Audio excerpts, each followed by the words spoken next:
நம்மள நிறைய பேத்துக்கு வேல்யூ இன்ஸ்டியூட் ஆஃப் டெக்னாலஜில நம்ம பசங்களை சேர்த்து விடணும் அப்படின்ற ஆசை இருக்கும். இந்த யூனிவர்சிட்டியில நம்ம ஜாயின் பண்ணணும்னா கண்டிப்பா விஐடி ட்ரிபிள் எக்ஸாமினேஷன்ஸை நம்ம பாஸ் பண்ணியிருக்கணும், நல்ல ஸ்கோர் பண்ணியிருக்கணும். இந்த எக்ஸாமினேஷன் எப்போ ஸ்டார்ட் பண்ணுவாங்க அப்படின்ற டவுட் நம்ம நிறைய பேருக்கு இருக்கும். அது மட்டும் இல்லாமல் இந்த எக்ஸாமினேஷன்ஸ்ல என்னென்ன கொஸ்டின்ஸ் கேட்பாங்க, என்னென்ன டாபிக்ல இருந்து எவ்வளோ கொஸ்டின்ஸ் கேட்பாங்க, அந்த மாதிரியான சில டவுட்ஸ் எல்லாம் இருக்கும். அதை பத்தின ஃபுல் டீடைல்டு வீடியோவா இந்த வீடியோ இருக்க போது.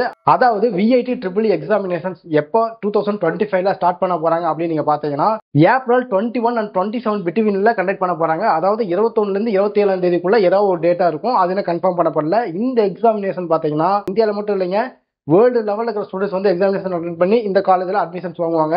அடுத்தது பார்த்தீங்கன்னா இந்த எக்ஸாமினேஷன் எவ்வளோ நேரம் இருக்க போகுது அப்படின்னு நீங்கள் கேட்டீங்கன்னா கிட்டத்தட்ட 2.5 மணி நேரம் இந்த எக்ஸாமினேஷன் நடக்க போகுது.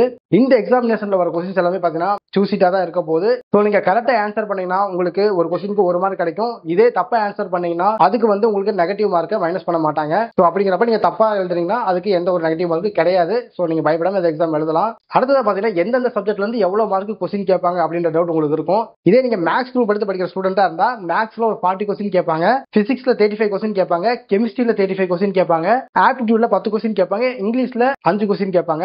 இதே நான் வந்து பயாலஜி படிக்கிற ஸ்டூடெண்ட் அப்படின்னீங்கன்னா பயாலஜில மட்டும் 40 மார்க் கொஸ்டின் கேட்பாங்க. மற்றபடி பிசிக்ஸ், கெமிஸ்ட்ரி, இங்கிலீஷ், ஆப்டிடியூட் எல்லாமே மேக்ஸுக்கு சொன்ன மாதிரியே தான். மொத்தமா 125 கொஸ்டின்ஸ் கேட்பாங்க. ஸோ நீங்க 125 மார்க் எடுக்கிற மாதிரி இருக்கும். இதே இந்த எக்ஸாமினேஷன்ஸ்ல நீங்க 0 மார்க் எடுத்தீங்க அப்படின்ட்டா உங்களை கவுன்சிலிங்க்கு அலோவ் பண்ண மாட்டாங்க. அது மட்டும் இல்லாம இந்த எக்ஸாமை ஒரு டைம் தான் எழுத முடியும், 1 வருஷத்துக்கு. நீங்க ஒரு நல்ல லெவல்ல ஸ்கோர் பண்ணியிருந்தீங்க அப்படின்னு பாத்தீங்கன்னா உங்களை கவுன்சிலிங்க்கு கூப்பிடுவாங்க. இதுல யாரோட மார்க்லாம் டாப்ல இருக்கோ அதுக்கேற்ற மாதிரி உங்களுக்கான சீட்ஸ் கிடைக்கும். சரி, ஓகேப்பா, நான் வந்து 11th 12th தமிழ் மீடியத்தில் படிக்கிறேன், இந்த எக்ஸாம் தமிழ் மீடியத்தில் இருக்குமா இல்லை ஹிந்தியில் இருக்குமா அப்படின்ற கேள்வி உங்களுக்கு இருந்துச்சுன்னா இந்த எக்ஸாம் பார்த்தீங்கன்னா 1 and only இங்கிலீஷில் மட்டும்தான் இருக்க போகுது. ஸோ நீங்கள் இந்த யூனிவர்சிட்டியில் தான் சேர்ந்து படிக்கணும் அப்படின்னு ஆசைப்பட்டீங்கன்னா கண்டிப்பாக இங்கிலீஷ் நாலேஜை நல்லா டெவலப் பண்ணி வச்சுக்கோங்க. அது மட்டும் இல்லாமல் இப்போ இருந்தே உங்கள் சப்ஜெக்ட்ல இருக்கிற கொஸ்டின்ஸை நல்லாமே தரவா படிக்க ஆரம்பிச்சிருங்க. ஸோ இந்த வீடியோ பார்த்துட்டு இருக்க உங்களுக்கு விஐடி ட்ரிபிள் எக்ஸாமினேஷன்ஸ் பற்றின கிளாரிஃபிகேஷன் வந்திருக்கும்.